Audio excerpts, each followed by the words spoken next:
Welcome to the People's Choice Award podcast, brought to you in partnership with Tier 1 People and Fintech Australia.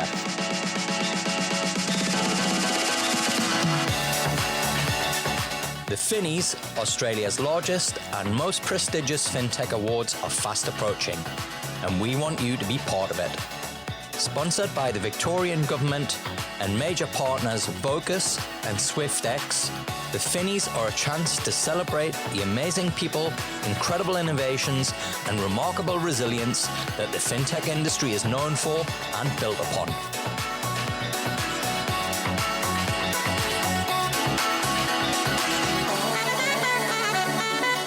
Thank you to MasterCard for sponsoring and presenting the award for Emerging FinTech Organisation of the Year at this year's Finnies. We look forward to seeing everyone on the 9th of June in Melbourne, and don't forget to make your vote in the People's Choice Awards.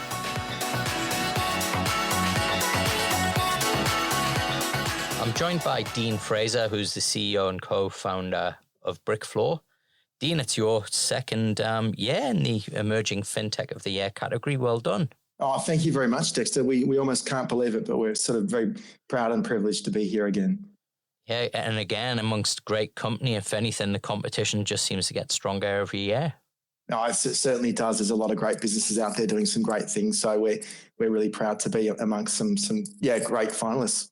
Great. Well, look, well done. And we'd love for you to tell our listeners a little bit more about Brickfloor and what you do. Yeah, no problem. So we offer a product called a market price guarantee, and essentially a product for home sellers, and also a product for home buyers, which I'll explain. But essentially, our market price guarantee is an upfront commitment to buy a seller's home for a market price that we traditionally lock in before they've even kicked off on their sale campaign. So really, they know from day one, that their home is guaranteed to sell, so they have complete peace of mind. But what we've really seen in market since we launched, aside from that defensive or sale price guarantee component of our product, is our customers have been using our product as leverage, or our offer that we give to them as leverage in market together with their real estate agent to extract a higher price from the market. So we've seen higher prices on average to the extent of 8% on average. And also our customers are using our product to safely buy before they've sold. So there's a lot of friction in market around, do you sell your current home first, the step one, and then look to buy?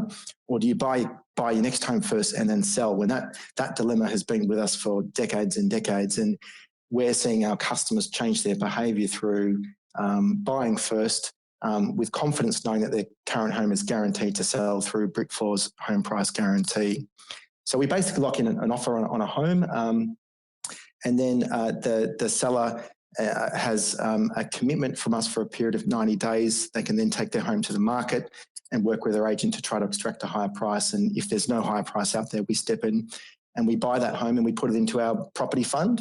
And if the home sells for a higher price than what we've offered, then the seller's free to sell to the third party for that high price. And often they've been able to leverage our number or our offer to get that high price in market. So it's a really exciting product that we're continuously looking forward to sort of rolling out into the market and to developing. I think the last time we spoke was a really interesting time because we were in the midst of COVID. The housing market was flat, and it's gone on an absolute tear here in Australia since the turn of 2021. How's that impacted or changed the way that you're looking at the product and the business? It certainly has had an impact on our positioning of our product.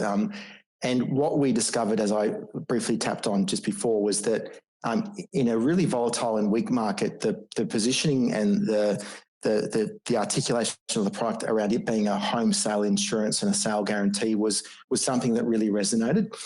In a stronger market, when the current market is, the ability to buy first and before you sold has become a really important feature of our product. And as an example, if you sell first and then look to buy, it might extend your purchasing journey by 6 or more months because it takes you time to get your home ready for market. Then you're on market, then you sell, then you settle, and then you've got to start looking for your next place. So if you're adding 6 months to your purchasing journey because you're selling first, if the market is going up 10% per annum, you're actually adding 5% of cost to your purchase price through waiting that 6 months. So we discovered as the market was starting to turn and become a lot stronger that people were looking for our product as a mechanism to safely purchase first. And that's also opened up a lot of interesting opportunities around the creation of effectively a market first buy now, sell later home loan product that we're looking at developing or co-developing with one or a few potential lending partners, effectively through stapling a competitive home loan with a sale assurance or a sale guarantee from our product. It makes it safe to buy first.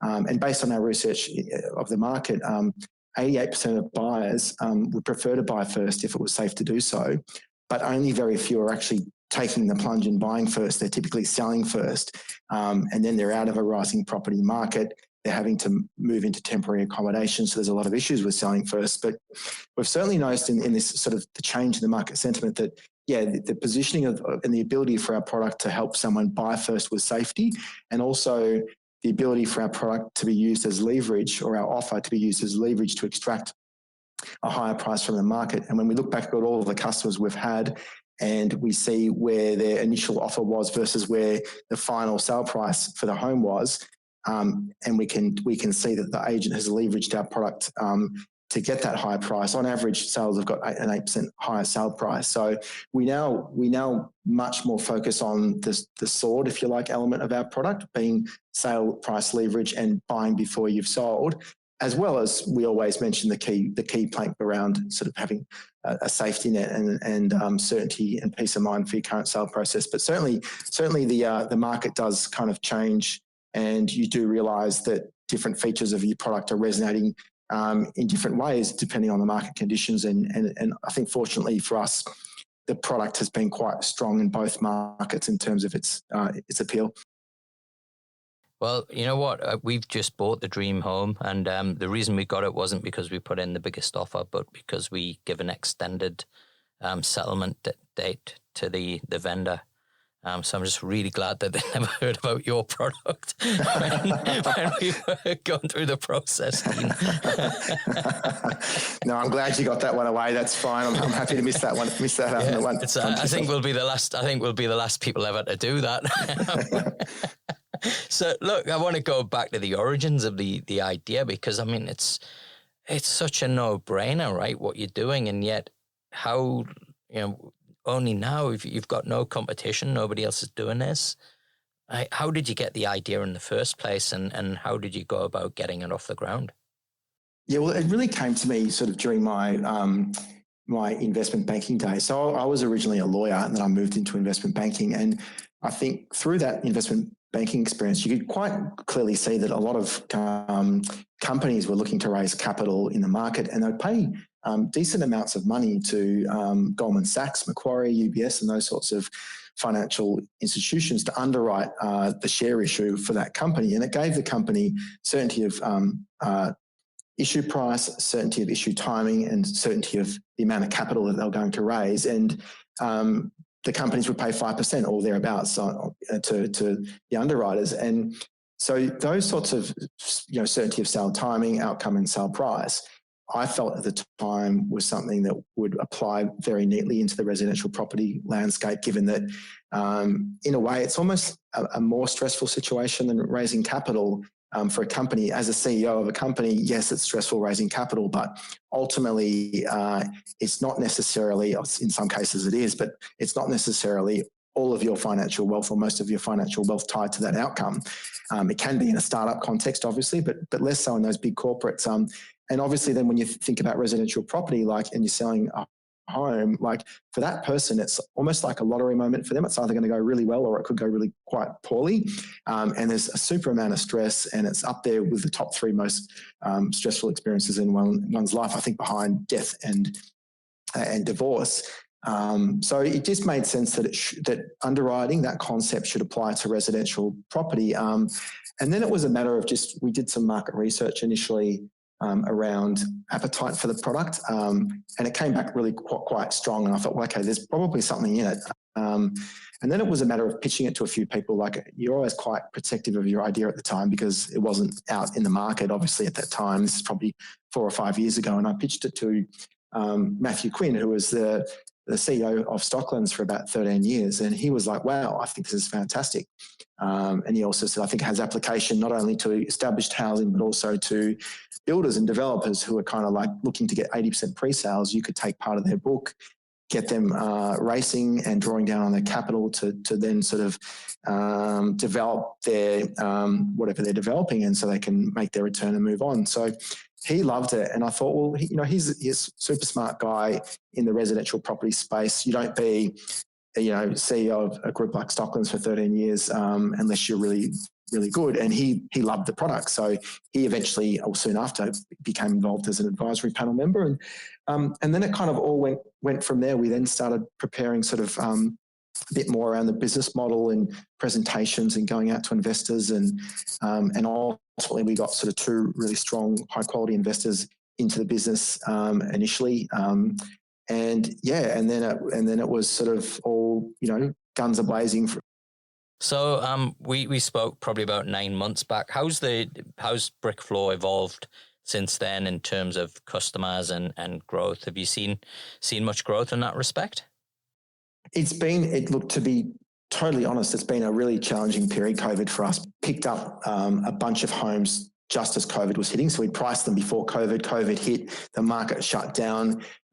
We wanted and absolutely honoured our promises to sellers, and we got amazing testimonials and feedback from our customers as a result of being there for them during COVID.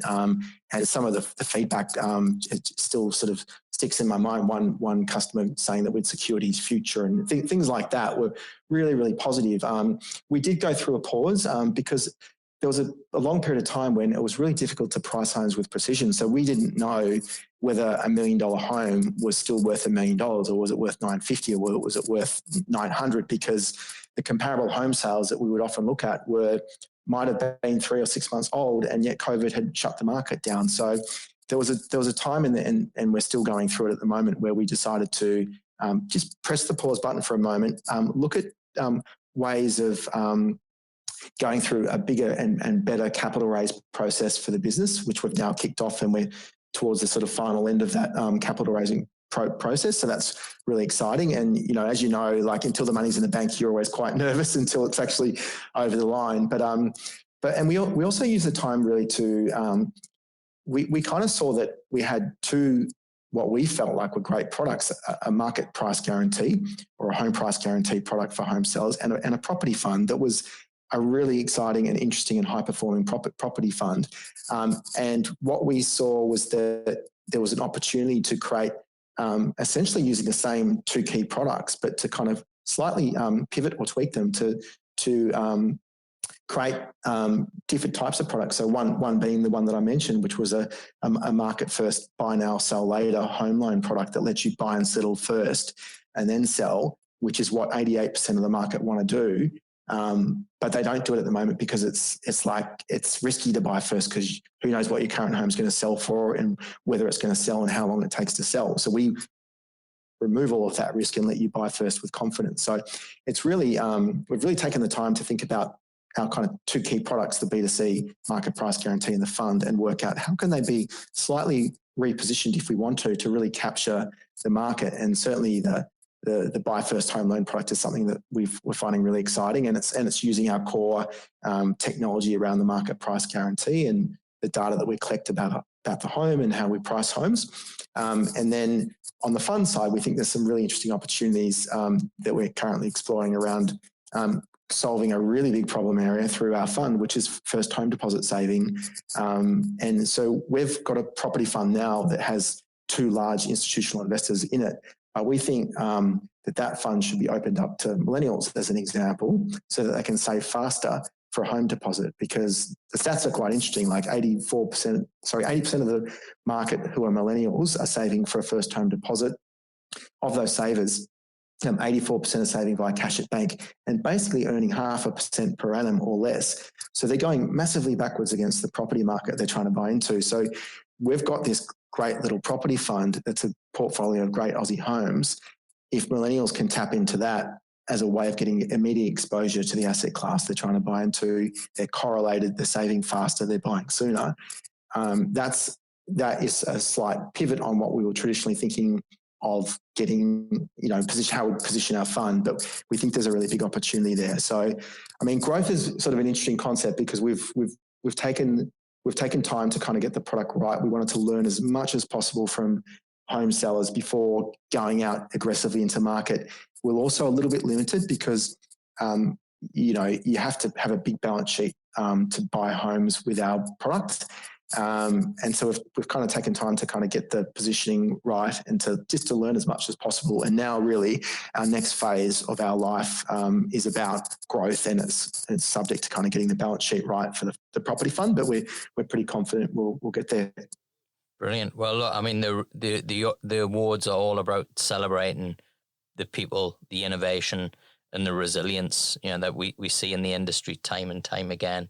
So I think you've kind of summarized beautifully, what the awards are all about. It's not all about, whilst it's great, to see massive growth, sometimes you just have to hang in there, Dean, and, kind of be innovative and look at new ways of serving the market. And I think we've all been dealt a curveball in this last 12 months. So it's fantastic to hear the resilience that you're showing and also the ingenuity of very fast moving to what the demand of the market is as well. Yeah, thanks, Dexter. It's also interesting to see, I think I read in the paper that Afterpay, Ant Eisen was saying that he feels like he had 9 lives. So you kind of see a business like that, which is probably the biggest Australian success story in tech, and yet he felt like he had 9 lives. So I feel like I've had not quite 9 just yet, but certainly a few. So yeah. Well, let's hope you're on that same trajectory, because it'd be amazing. Could only wish. Now, we've kind of talked about COVID a little bit, but how's it from the other aspect of these awards is about the people, and it's a really difficult thing to be able to lead a group of people, when through any tough period, but when you've got COVID happening and that uncertainty, and then you're remote and you've got all these changes to the business, how have you had to adapt your leadership style to bring everybody on that journey with you? Look, I think we've been a little bit lucky in the sense that we're still a small business, so we're sort of 6 people, so we're not a massive business, and hopefully one day we will be. But we've really just had simple things in place where we've had constant catch-ups, typically via Zoom, just so we know where we're all at and how we're all feeling. I think I've been a lot more flexible than normal. Obviously, you need to be flexible in terms of people not being in the office. But people, I think when you're at home, you have a lot more distraction too. We've just been sort of very empathetic to those sorts of things where people might need to do errands during the middle of the day, or need to, or want to drop their kids off at school and pick up at 3:30 as well.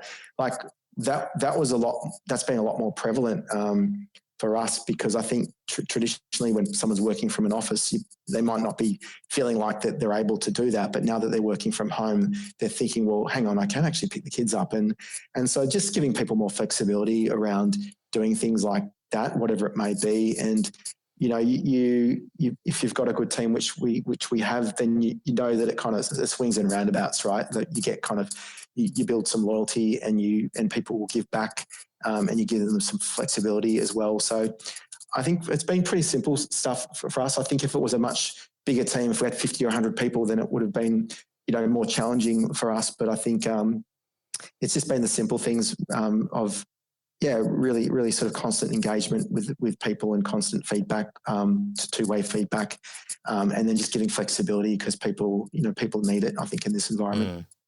One of the things that I love about doing this podcast series, particularly aligned to the Finnies, is I think as we look back over time, it's going to be fascinating, right, to go through some of the stories. Could you imagine if we'd have done this 5-6 years ago and heard about Anthony and Nick's journey, Larry's journey and Sip? And I think that's what I really kind of love about, just having this chat to you now, Dean, is, wow, 9 months ago, it was a very different conversation. I'm sure in kind of 9-12 months' time, it's going to be a very different conversation again.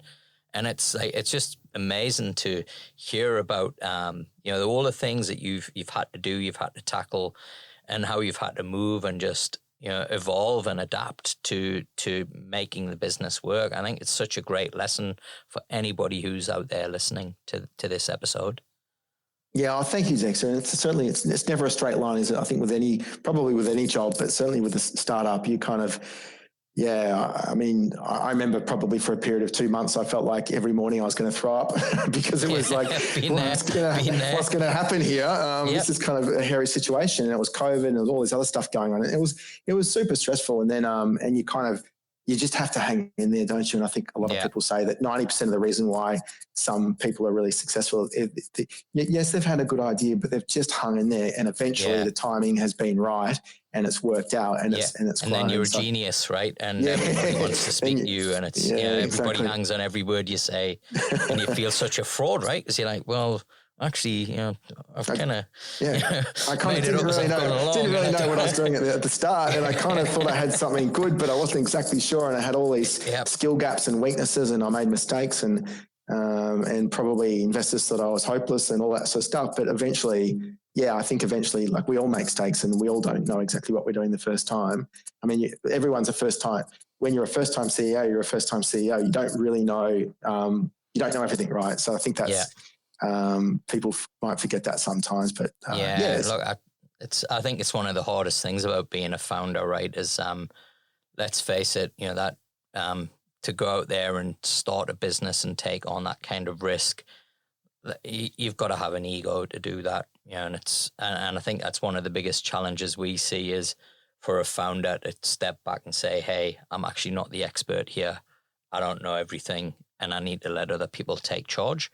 And it's really tough, right? When you're so emotionally attached to it, and you're going through those emotional roller coasters as well. So I think the more that any founder can do that, I think the more, even if they're not successful, I think they'll just be happier as well. Yeah, that's right. And I think just being able to step back from it too, I think you can get really caught up in it. And like, I know in my old personal experience, I was a financial advisor, and I felt like I was able to objectively give good advice on mergers and acquisition deals and sales and the like in the sort of investment banking landscape.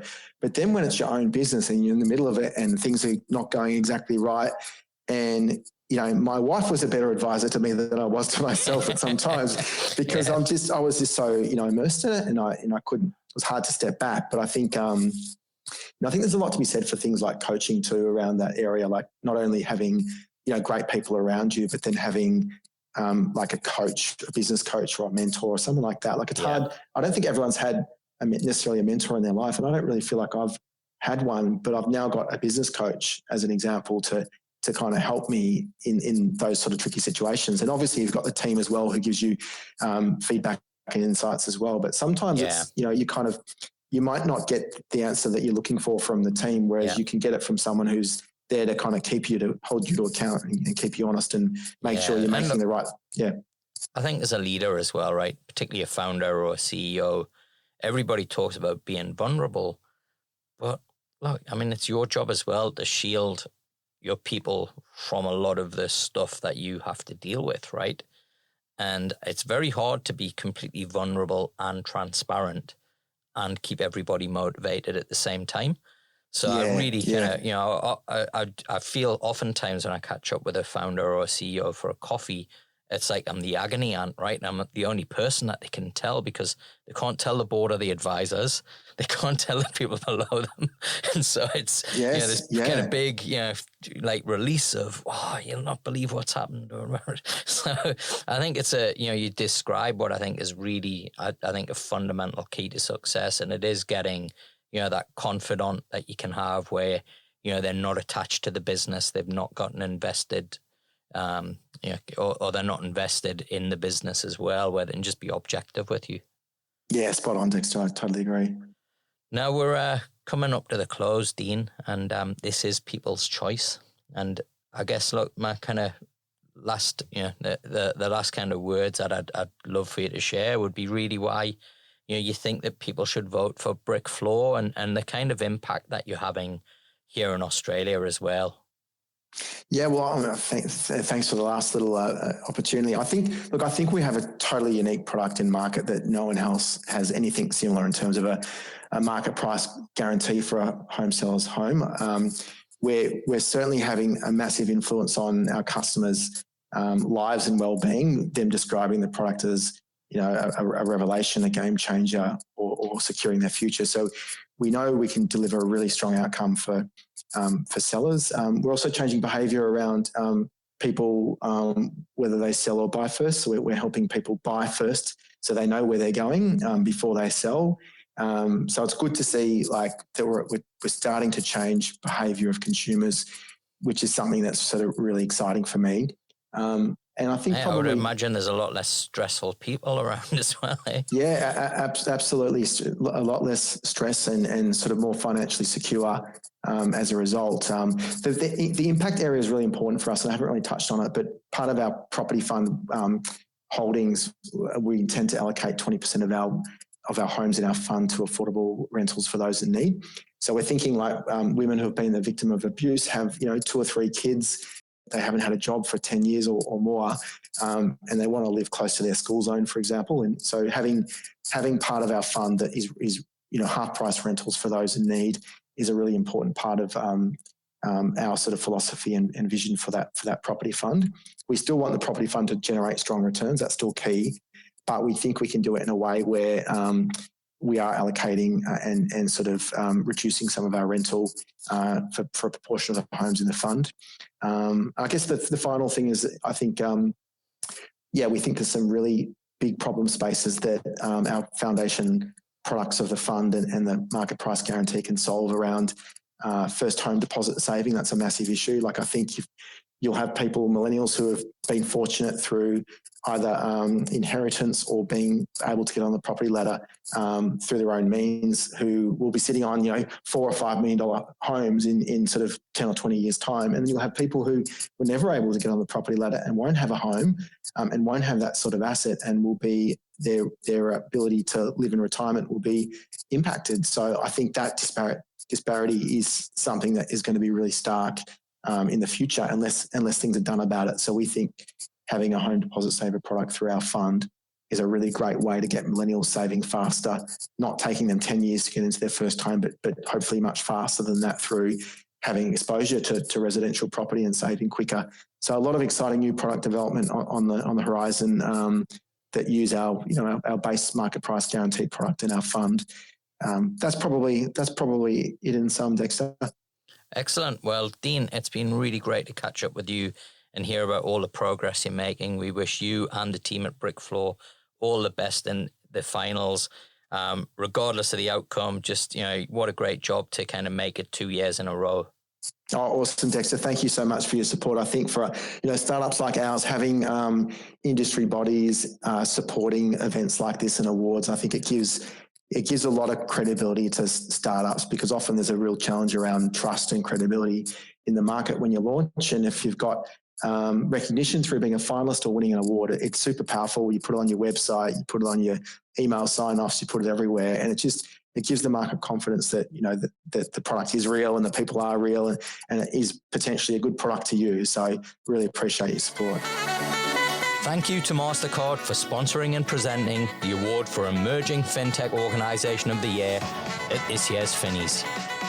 We look forward to seeing everyone on the 9th of June in Melbourne, and don't forget to make your vote in the People's Choice Awards.